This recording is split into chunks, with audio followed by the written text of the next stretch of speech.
मैं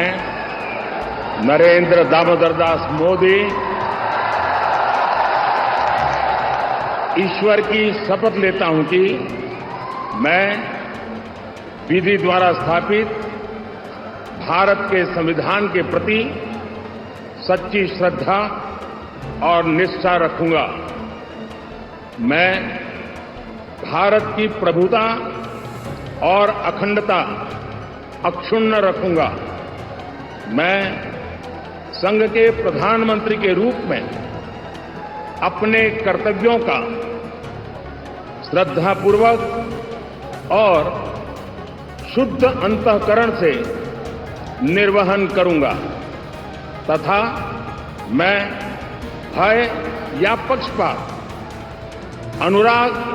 या द्वेष के बिना सभी प्रकार के लोगों के प्रति संविधान और विधि के अनुसार न्याय करूंगा। मैं नरेंद्र दामोदर दास मोदी ईश्वर की शपथ लेता हूं कि जो विषय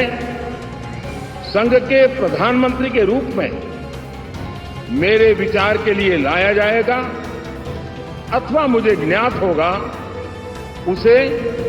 किसी व्यक्ति या व्यक्तियों को तब के सिवाय जबकि प्रधानमंत्री के रूप में अपने कर्तव्यों के सम्यक निर्वहन के लिए ऐसा करना अपेक्षित हो, मैं प्रत्यक्ष अथवा अप्रत्यक्ष रूप से संसूचित या प्रकट नहीं करूंगा।